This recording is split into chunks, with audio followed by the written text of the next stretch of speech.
ओम हौगे स्वामी college येथील 11वी व 12वीच्या विद्यार्थ्यांना मेडिटेशन आणि यश या विषयावर स्वामी प्रत्यानंदजींनी मुलांना मार्गदर्शन केले। त्याची क्षणचित्रे कॉलेजचे प्रिन्सिपल आणि स्टाफ स्वामीजींचं स्वागत करताना या ठिकाणी दिसत आहे। स्वामीजींनी विद्यार्थ्यांना मार्गदर्शन केले।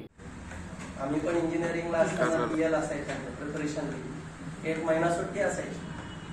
खूप राहायचं। एक मुलगा असा होता की सकाळी 8ला यायचा त्या लायब्ररीमध्ये, दुसऱ्या दिवशी 8लाच उठायचा, ना चहा प्यायला जाणार ना कुठे इंटरव्हेल जायचं। इतका अभ्यास की बस भिंगाचा एवढा मोठा चष्मा। पण दुसरा एक होता, तो दर तासाला कोणी जात असलं चहा प्यायला की त्याच्याबरोबर त्याला कंपनी द्यायची। इधर कोई आया किसके साथ जा रहा झालं असं। रिझल्ट जेव्हा लागला तेव्हा तो भिंगाचा चष्मा असलेला मुलं नापास झाला। आणि जो फ्री कोणाबरोबर जायचा तो टॉप आला युनिव्हर्सिटीमध्ये। कसं काय सांगायचं थोडक्यात, जो भिंगाचा चष्मा घातलेला मुलगा त्याला काय म्हणतात? अरे खूप कष्ट केले हो, पण बिचारा। काय म्हणतात? बिचारा। आपण जगामध्ये स्वामी विवेकानंद म्हणतात, let the people jealous of you, but they should not pity over you। लोक जळले पाहिजे तुमच्यावर, पण बिचारा नाही म्हटलं पाहिजे। काय त्याच्यासाठी आपण जे पण काम करतो ते एकदम व्यवस्थित, नुसतं कबाड कष्ट केलं असताना तर सगळे गाढव जे आहेत ते खूप कबाड कष्ट करतात, ते सगळे यशस्वी झाले असते। पण नुसत्या कष्टाला महत्व नाही, कष्टाबरोबर मार्गदर्शन पण आवश्यक असतं। म्हणून हे मार्गदर्शन कोण करते आपल्याला? गीता आपल्याला मार्गदर्शन, ते मॅन्युअल जे आहे ते आपल्याला मार्गदर्शन करतो, ते आपलं कुठं चुकतं हे आपल्याला कळलं पाहिजे। कष्ट करा, वर्तमानात करा। एक लाकूड तोड्या होत्या, लाकूड तोडायचं तो खूप लाकूड तोडायचं, त्याच्या मालकाने त्याला 3000 रुपये पगार दिली।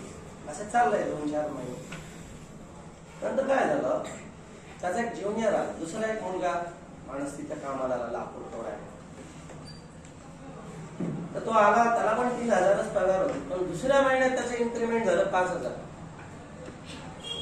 मग हा जो सिनियर होता तो गेला मालकाकडे, मालक मी इतक्या वर्षापासून काम करतो आणि माझ्या ज्युनियर त्याचा पगार वाढला पण माझा नाही वाढला। त्यांनी सांगितलं की हा तू 50 किलो लाकड फोडतो, हा 100 किलो फोडतो, त्याचं आउटपुट जास्त, म्हणून त्याला आम्ही इन्क्रीमेंट दिलं, तू पण दाखव तेवढं आउटपुट कर। त्याने खूप लाकड फोडले, 2 तास जास्त थांबायचा, पण 70 किलोच्या वरती जायचंच नाही। शेवटी तो मालकाकडे जाऊन म्हणला, हे शक्यच नाहीये 100 किलो फोड। म्हणजे शक्य आहे तर दाखवतो, जाऊन विचार त्याला। बरं, ज्युनियरला विचारायचं म्हणजे थोडा अपमानाची गोष्ट, तरी पण तो गेला। म्हणजे मित्रा सांग मला, तू नेमकं करतो काय, इतकं कसं काय तू लाकडं फोडतो? तर त्याने एकच सांगितलं की कोणतंही काम सुरू करायच्या आधी माझ्या कुऱ्हाडीला काय करतो मी, धार लावतो आणि मग कार्याला, म्हणजे त्याच्या कार्याला सुरुवात करतो। त्या ज्युनियरने विचारलं सिनियरला, तुम्ही केव्हा लावता धार? तो म्हणे धार लावणे हा प्रकारच मला माहित नाही। आलो तेव्हापासून त्याच कुऱ्हाडीने, त्या बोथट कुऱ्हाडीने मी काय करत असतो, लाकडं। त्याच्यामुळे माझं आउटपुट काय होतं, धार लावणे हा प्रकार मला माहितच। तो कष्ट खूप करतो पण आउटपुट तसं। मित्रांनो, ही गोष्टच होती, जसं लाकूड तोड्याकडे इन्स्ट्रुमेंट त्याचं कुऱ्हाड आहे, तसं तुमचा आमचा अभ्यास करण्याचं इन्स्ट्रुमेंट मन आहे। तुम्ही मनाला धार कधी लावली का? मनाला धार लावली का? आणि कशी लावायची ती धार कधी शिकलात का? ते आता या ठिकाणी सांगणार आहे। मनाला धार कशी लावायची, आणि मग ती लावल्यानंतर तुम्ही कोणत्याही विषयात जा, कोणत्याही शाखेत जा, तुम्हाला ते लागणार आहे। आणि सगळ्यांकडे मन हे आहेच, कोणी असं म्हणू शकत नाही माझ्याकडं मन नाही। आणि म्हणून या मनाला एकाग्र करण्याची जी कला आहे ती मी तुम्हाला या ठिकाणी शिकवणार आहे. मन वर्तमानात ठेवण्यासाठी दोन गोष्टी. एक आहे हे जे मन आपलं आहे त्याच्याबद्दल सांगतात. हे मन खूप काम करतं. मल्टिपल टास्क हे एकाच वेळेस करू शकतो. तुम्ही इथं पण राहू शकता, मन तिकडे पण जाऊ शकतं. दोन दोन कामं एका वेळेस पण मनामध्ये खूप शक्ती. फक्त आपल्याला त्याचा प्रॉपर यूज करणार आहे. एक गोष्ट आहे की एक मुलगा त्याच्या गुरुकडे गेला आणि गुरुजी अशी काहीतरी आयडिया जादू द्या मला की सगळं काम माझं आपोआप झालं. गुरुने सांगितलं अरे असं काही शॉर्टकट्स नसतात लाईफमध्ये. प्रत्येकाला कष्ट करणं आवश्यक आहे. त्याच्यामुळे तू कष्ट कर, तुला यश जरूर मिळेल. मग तो म्हणाला की नाही नाही नाही तुमची शक्ती वापरून मला काहीतरी जादू द्याच. खूप हट्ट धरला. मग त्यांनी काय केलं गुरुनी त्याला एक दिवा दिला. अलाउद्दीन का दिया म्हणतात ना तसा. अलाउद्दीन का चेहरा तो दिला.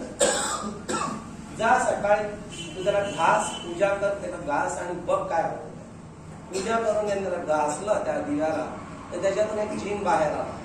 बोले क्या करू आता, मी तुमची सगळी सेवा करायला तयार आहे पण माझी एक अट आहे की मला काम सांगितलं पाहिजे. मी 3दा विचारेन काम सांगा काम सांगा काम सांगा. पण जर मला तुम्ही काम सांगितलं नाही तर मी तुम्हाला खाऊन टाकेन.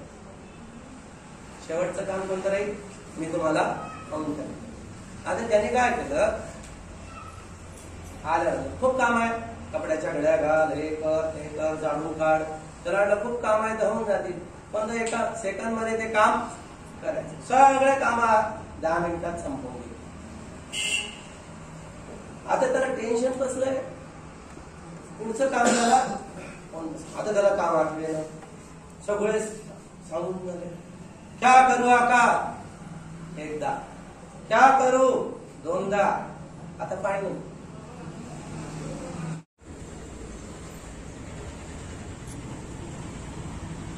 वर्तमानामध्ये मन कसं ठेवायचं आणि वर्तमानामध्ये मन ठेवायच्या क्रियेला मेडिटेशन म्हणतात. काय म्हणतात, मेडिटेशन. याच्या आधी केलंय का कोणी मेडिटेशन? मी तुम्हाला आता त्याच्याबद्दल सांगणार आहे.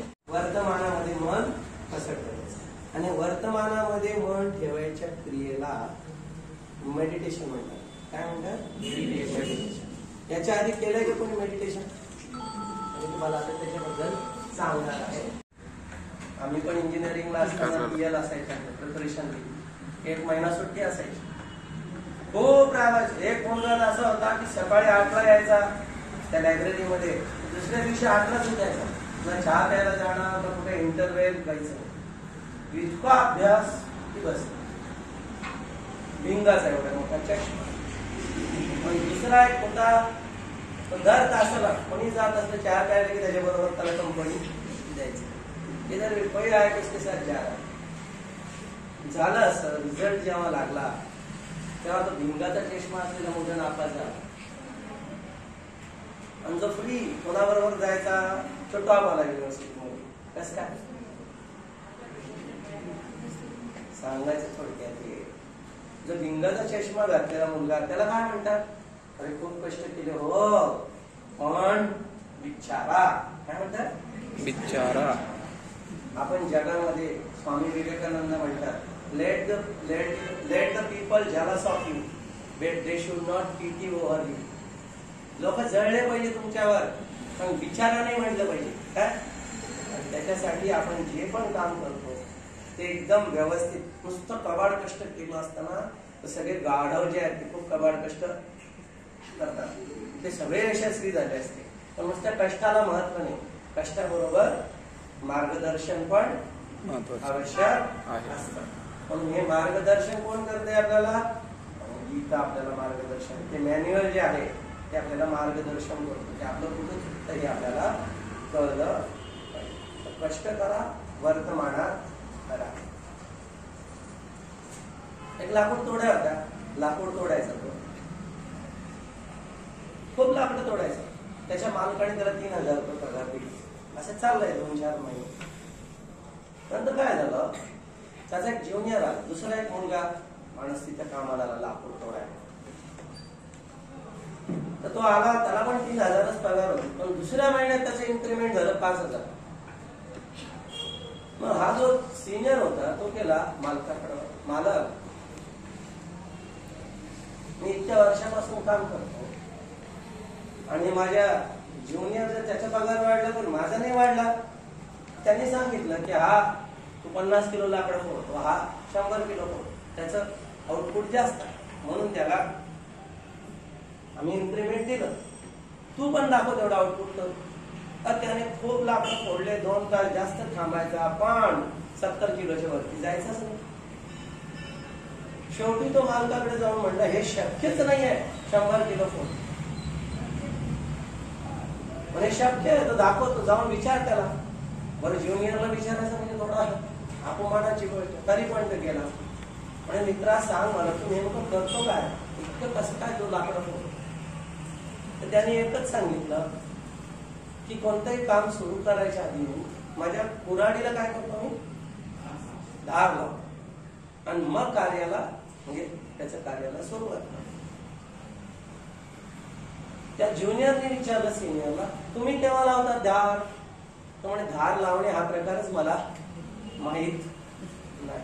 आलो तेव्हापासून त्याच कुऱ्हाडीने, त्या बोथट कुऱ्हाडीने मी काय करत असतो, लाकडं. त्याच्यामुळे माझं आउटपुट काय होतं, धार लावणे हा प्रकार मला माहितच. तो कष्ट खूप करतो पण आउटपुट. तसं मित्रांनो ही गोष्टच होती, जसं लाकूड तोड्याकडे इन्स्ट्रुमेंट त्याचं कुऱ्हाड आहे, तसं तुमचा आमचा अभ्यास करण्याचं इन्स्ट्रुमेंट मन आहे. तुम्ही मनाला धार कधी लावली का, मनाला धार लावली का, आणि कशी लावायची ती धार कधी शिकलात का, ते आता या ठिकाणी मी सांगणार आहे. मनाला धार कशी लावायची, आणि मग ती लावल्यानंतर तुम्ही कोणत्याही विषयात जा, कोणत्याही शाखेत जा, तुम्हाला ते लागणार आहे. आणि सगळ्यांकडे मन हे आहेच, कोणी असं म्हणू शकत नाही माझ्याकडं मन नाही. आणि म्हणून या मनाला एकाग्र करण्याची जी कला आहे ती तुम्हाला या ठिकाणी शिकवणार आहे. मन वर्तमानात ठेवण्यासाठी 2 गोष्टी. एक आहे हे जे मन आपलं आहे त्याच्याबद्दल सांगतात, ते मन खूप काम करतं, मल्टिपल टास्क ते एकाच वेळेस करू शकतो. म्हणजे तुम्ही इथं पण राहू शकता, मन तिकडे पण जाऊ शकतं, 2 कामं एका वेळेस पण. मनामध्ये खूप शक्ती, फक्त आपल्याला त्याचा प्रॉपर यूज करणार आहे. एक गोष्ट आहे की एक मुलगा त्याच्या गुरुकडे गेला आणि गुरुजी अशी काहीतरी आयडिया, जादू द्या मला की सगळं काम माझं आपोआप झालं.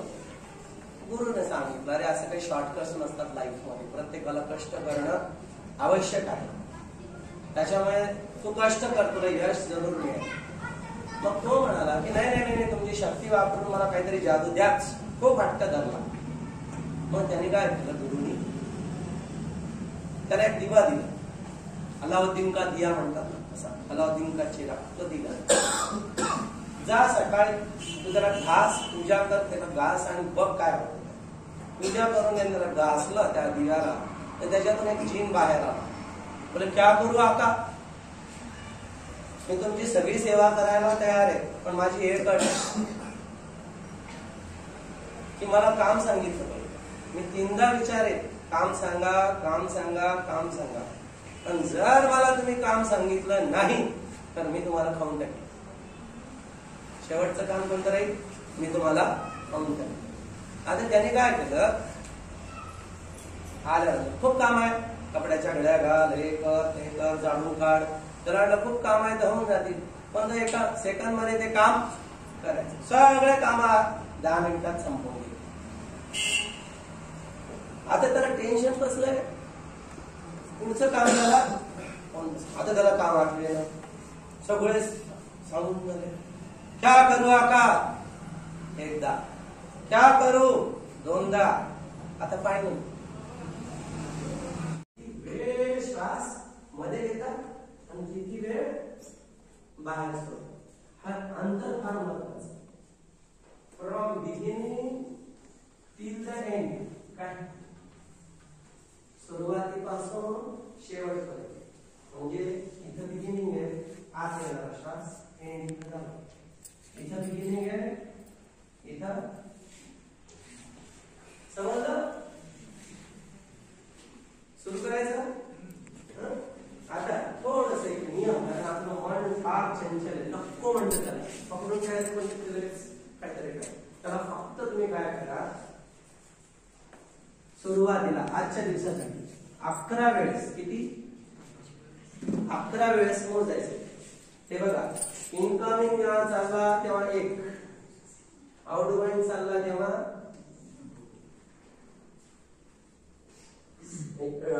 ऑड ज्या यश म्हणून. त्याची व्याख्या काय करता येईल आपल्याला? जे मला पाहिजे ते मला मिळालं म्हणजे मी यशस्वी. बरोबर आहे का? दुसरी कोणती व्याख्या? I get what I want. आता तुम्हाला इंजिनियर व्हायचं, डॉक्टर व्हायचं, त्याच्यानंतर पुढे इंजिनियर डॉक्टर कशासाठी व्हायचं? पॅकेज 25 लाखाचं. कितीचं पाहिजे पॅकेज? जे काही तुमचं. त्याच्यामुळे विचार करताना ना खूप मोठा विचार करायचा.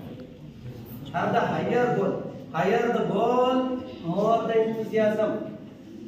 काय म्हणतात? जितका मोठं ध्येय तितकी शक्ती जास्त.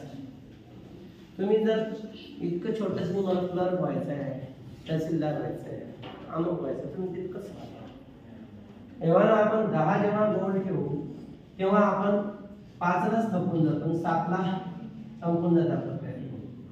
म्हणून हे गोल ठेवताना काय करायचं? 100. Higher the goal more the.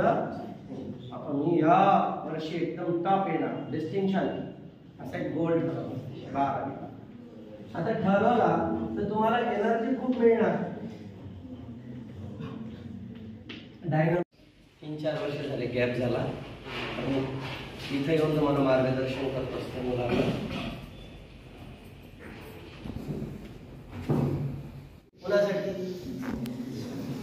कुणासाठी मार्ग काढला? देशासाठी, एका व्यक्तीसाठी जगू नका, राष्ट्रासाठी जगा. आता मग तुम्ही क्रिकेट खेळत असाल, थोडा वेळ घेतो. किती वेळ घ्यायचा? 5 मिनिटात मी कव्हर करतो. लोक क्रिकेट खेळतात तर कोणी टाइमपास साठी खेळतात. क्रिकेट टाइमपास साठी क्रिकेट, त्यांचा टाइमपासच होतो. काही मुलं क्रिकेट खेळतात पैशासाठी, करिअर बनवतात, तर ते कोचिंग वगैरे लावतात पैसे मिळवण्यासाठी क्रिकेट. म्हणून चांगला ट्रेनिंग घेतात, अभ्यास करतात, कष्ट करतात, त्यांची नॅशनल टीम मध्ये निवड होते. Is the best. तर ही जी एनर्जी आहे त्याची, ही सगळी हळूहळू जसं त्याचं परीक्षा जवळ यायला लागली ते डिसिपेट होऊ दे. कशात? There are the 3 holes through which we dissipate our energy.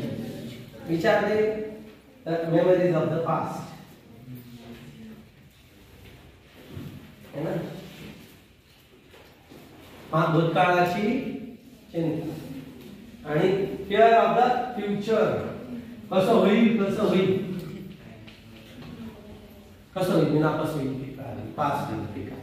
पण काही जण स्वप्न काढतात, मी पास होईल, मग नोकरी लागेल, मग लग्न करील, मग अजून कशात. जसं तुम्हाला मी शेठची जी गोष्ट सांगितली की त्याला एकाने 10 रुपये दिले त्याच्या मालकाने, तर 10 रुपये घेतला, अरे वास 8 रुपये जास्त मिळाले, तर तो दूध घेतो आणि 1-2 रुपयाची मटकी घेऊन तो बिझनेस सुरू करायचा ठरवतो. कशाला मारली?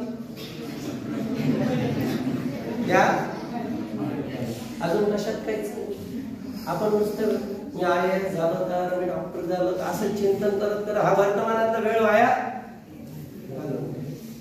म्हणून हे काय फिअर ऑफ द फ्युचर हा दिवास आणि एक्साइटमेंट इन द प्रेझेंट. सगळं येतात 5चे 5 सेक्शन ए मधले 5चे 5 प्रश्नाचे उत्तर मला येतात. पण पहिला सुरू केल्यावर असं वाटतं की नाही नाही दुसरा मी चांगला लिहू शकतो.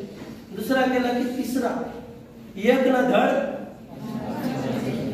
मग 5चे 5 अर्धवट सोडले. 10 मिनिटाची बेल वाजली शेवटची 10 मिनिट. आता तिथे लिहिलेलं आहे कोणतेही 3च सोडवायचे होते. मी अर्धे सिलेक्ट 5 सगळं येऊन सुद्धा माझी एनर्जी याच्यात हे करू की ते करू, हे करू की ते करू, इंग्रजी करू का मॅथ्स करू, मॅथ्स करू की फिजिक्स करू, हे पण खूप कष्ट करतात पण यश नाही मिळत. त्याचं कारण हे मागे पुढे करू की नको करू. तर सेकंड टोल असतो बघा गजाळीचा, तो फिरत असतो. काय म्हणतात घंटा पिरियड, त्याला काय म्हणतात लंबा. आता तो 24 तास चालतो पण पोहोचत कुठंच नाही. का बरं? पुढे जातो पुन्हा पुढे जातो पुन्हा तो कुठेच जात नाही. असं पुढे मागे करणारा मनुष्य खूप कष्ट करतो पण पोहोचत तुम्ही पुढे मागे नको. एकदा झालं की पूर्ण मन तिथं. तर हे आपल्या 3 हे जे होल आहेत हे तुम्ही बंद करू शकता. कशाने? आपलं स्वतःच्यावर कॉन्फिडन्स पाहिजे, विश्वास पाहिजे. हा विश्वास कशाने निर्माण होईल? थोडे थोडे यश मिळालं. मी आता काय म्हणतो small victories leads to big. स्वतःवर तुमचा आत्मविश्वास वाढेल. So past is dead, future is not born, so live in the. काय लिव्ह म्हणजे do the best and live the. जे तुम्हाला आता हा अभ्यास करतोय ना मन लावून मी अभ्यास करणार, कन्सेप्ट माझे क्लिअर करणार, संशय ठेवणार, संशयात्मा विनश्यती. ज्याच्याकडे डाऊट येऊ नये असं नाही पण ज्याच्या डाऊट जर ठेवतो तो नष्ट. पण डाऊट आले तर काय केले पाहिजे? विचारले पाहिजे. कुणाला विचारलं पाहिजे? योग्य व्यक्तीला विचारले आणि त्याच्यासाठी गाईड पाहिजे. तर या सगळ्या तिन्हीतून आपण ठीक आहे. हे जे यश आहे आता तुम्ही ऐकणारे आहात, पाहणारे आहात आणि बोलणारे पण आहात. तर याला मी काय म्हणतो पर्सिव्हर, फीलर अँड थिंकर. तुम्ही विचार करायला की नाही आता म्हणून तुम्ही थिंकर आहात. तुम्ही फील करतात स्वामीजी आले किंवा तुमची आई बोलते, बहीण बोलते, भाऊ बोलतो, काका बोलतात, मित्र बोलतात. वेगवेगळ्या भावना प्रत्येकासाठी वेगळ्या वेगळ्या असं. इव्हन गाईला पण भाव. जसा मुलगा एखादा पिकनिकला जात असेल तर आई त्याची जशी तयारी करून देते, पुढे येणाऱ्या अडचणी, काही लागणाऱ्या गरजा, पाण्याची बॉटल, डबा, नॅपकिन सगळं देते. तसं तुम्ही आता 11वी 12वीला आलात, तुम्ही आमची मुलंच आहे. पुढे काय काय अडचणी येणार ते आम्हाला माहिती आहे कारण आम्ही 11वी 12वीतून पुढे गेलेलो आहोत. आणि आमच्या काय काय अडचणी आम्ही फेस केल्या त्या जर आम्हाला आधीच जर कोणी मदत केली असती आणि सांगितलं असतं तर नक्की अजून आम्हाला यश भरपूर मिळालं असतं. आणि ते अडचणी तुम्हाला येऊ नये म्हणून मी या ठिकाणी पुन्हा तुम्हाला मार्गदर्शन करायला आलो. आता सगळे तुमच्यापैकी कोणत्या फॅकल्टीचे मुलं आहेत? Which branch? Commerce, arts, science? कोणत्या? Very good. सायन्स मध्ये पण 3 ब्रँचेस. इंजिनिअरिंग, बायोलॉजी आहे तर आता टेक्निक सगळ्या बदलल्या. आमच्या काळातल्या वेगळ्या होत्या, आता थोड्या वेगळ्या पद्धती म्हणजे विषय तेच आहे. तर याच्यातून आपल्याला सगळ्यांना पुढे जायचंय. सगळ्यांना कोणाला डॉक्टर व्हायचंय, कोणाला इंजिनियर व्हायचं. डॉक्टर इंजिनियर होण्यासाठी अनेक कॉलेजेस आहेत पण तुम्हाला त्यातल्या त्यात चांगल्या कॉलेजमधून काय करायचंय? इंजिनिअरिंग, मेडिकल कम्प्लीट करायचं. मग तुम्ही आता नीट है ना, जेईई त्याची पण तयारी तुम्ही करत असाल तर या तयारीला मदत व्हावी म्हणून मी या ठिकाणी आलेलो आहे. मार्गदर्शन कोणाकडून घेतलं पाहिजे? जर तुम्हाला 10वी पास व्हायचं असेल तर 10वी पास झाला त्याच्याकडून मार्गदर्शन तुम्हाला घ्यावं लागेल. तुम्हाला टॉपला जायचं असेल जो टॉपला आहे त्याच्याकडून तुम्हाला काय करावं लागेल, मार्गदर्शन करावं लागेल. आता तुम्ही म्हणाल स्वामीजी तुम्ही तर संन्यासी आहात, तुम्ही कसं काय मार्गदर्शन कराल? आम्ही तुमच्या क्षेत्रामध्ये सगळ्यात टॉप जे आहे त्या लेवलला आम्ही जाऊन आलेलो आहे, त्याच्यामुळे तिथं कसं जायचं ते आम्ही तुम्हाला सांगणार. तर काय काय अडचण येतात त्याच्यावर आपण चर्चा करणार आहोत. तर सगळ्यात अगोदर मग आता खालून करतो. त्याला पगार होता 3,000 रुपये. 1-2 महिने त्यांनी नोकरी केली. त्याच्यानंतर एक दुसरा लाकूड तोड्या त्याच फॅक्टरीमध्ये कामाला आला. त्यांनी 1-2 महिना काम केलं, त्याची पगार एकदम 5,000 झाली इन्क्रीमेंट. जो सिनियर होता त्याची पगार वाढली नाही, जो ज्युनियर होता त्याची पगार वाढली. तर सिनियर जो होता त्यांनी तक्रार केली की मी सिनियर असून सुद्धा माझी पगार कमी आणि ज्युनियरची वाढली का? तर त्यांनी सांगितलं याचा आउटपुट जास्त आहे, तुम्ही 50 किलो लाकड तोडतात, हा तर फक्त 100 किलो लाकड तोडतो, दुप्पट तुमच्यापेक्षा. त्याच वेळेत म्हणजे असं शक्यच नाही, मी पण कष्ट खूप करतो म्हणजे त्या तुम्ही पण 100 किलो लाकडं तोडा आणि आम्ही तुमचे पगार वाढू. त्याने खूप कष्ट केले महिनाभर, पण तो 70च्या वरती जाऊ शकला नाही. शेवटी म्हणे अशक्यच आहे. आणि हे शक्य आहे तुम्ही विचारा ज्युनियरला. तर ज्युनियरला विचारणं म्हणजे अपमान आहे. तरी त्यांनी जाऊन विचारलं मित्रा तो असं काय करतो की 100 किलो इतका आउटपुट देतो तुम्ही? तर त्यांनी एकच सांगितलं, लाकडं तोडायला सुरुवात करण्याच्या अगोदर दररोज मी माझ्या कुऱ्हाडीला काय करतो, धार लावतो. काय लावतो? धार लावतो आणि मग सुरुवात करतो आणि म्हणून मी इतकं आउटपुट देऊ शकतो. तू कधी धार लावतो? ते ज्युनियरने विचारलं सिनियरला. तर सिनियर म्हणतो धार लावणं असतं काय? धार लावणे हा प्रकार त्याला माहीतच नाही. म्हणजे इतके दिवस तो कष्ट करत होता पण कुऱ्हाड त्याची बोथट होती. तेच तुम्हाला इथे सांगायचं, तुम्ही कष्ट खूप करता पण कुऱ्हाडीला धार लावतात का? जसं लाकूड तोड्याजवळ कुऱ्हाड आहे त्याचं साधन आहे, तसं तुम्ही इथं ऐकायला बसले माझ्यापाशी जवळ. इथं साधन काय? तुमचा अभ्यास करायसाठी सगळ्यात महत्वाचं साधन आहे काय म्हणजे माइंड, मन हे साधन आहे. या साधन आता तुम्ही शरीराने इथं आहात, माझ्याकडे पाहतात आहे, ऐकतात आहे, पण किती वेळ तुम्ही शरीराने इथं जरी असले तरी मन कुठे जातं? आता त्याच्यानंतर काय करायचं, इंटरव्ह्यू मध्ये काय करायचं वगैरे वगैरे. एक तर आपलं मन भविष्यात जातं, नाहीतर काल हे असं झालं होतं मी त्याला दाखवतोच, त्याच्याकडून हे घेतलं तर त्याला ते काय. एक तर आपण भूतकाळात राहतो, नाहीतर भविष्यात राहतो आणि वर्तमानात इथं असून आपण त्याचा वापर करत नाही. आमचा बाळू रात्रभर अभ्यास करतो, पुस्तक त्याच्या हातात असतं डोळ्यासमोर, पण लक्ष ते पान पलटतच नाही त्याचं. इथंच दुसऱ्याला वाटेल काय अभ्यास करायला, पण हा अभ्यास नाही करत, त्याचं मन तिथं नसतं. म्हणून तुम्हाला तुमचं मन वर्तमानात कसं ठेवायचं हे कोणी तुम्हाला शिकवत नाही. आणि विशेष म्हणजे आपल्या मनाशिवाय आपल्या कोणत्या गोष्टी पुढे चालत नाही. म्हणून मनाला वर्तमानात ठेवण्याच्या क्रियेला मेडिटेशन असं म्हणतात आणि ते तुम्हाला फार आवश्यक आहे अभ्यास करण्यासाठी. ठीक आहे. तर तुमच्यापैकी किती जण मनाला धार लावतात दररोज? मनाला धार लावणं म्हणजे कॉन्सन्ट्रेशन ऑफ माइंड. हात वरती करा, किती लावतात धार? अरे तुमची तिथे सिनियर सारखी अवस्था होऊन जाईल, लावतात की नाही धार? आता मी तुम्हाला धार लावायला शिकवणार म्हणून मी इथं आलो, कारण तुम्हाला ते आवश्यक आहे. याला म्हणतात मेडिटेशन. काय?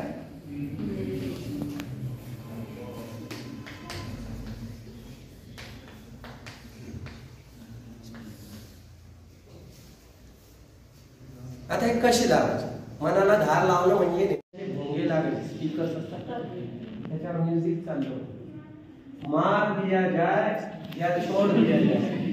बोल तेरे साथ क्या लोक काय मारू ठीक.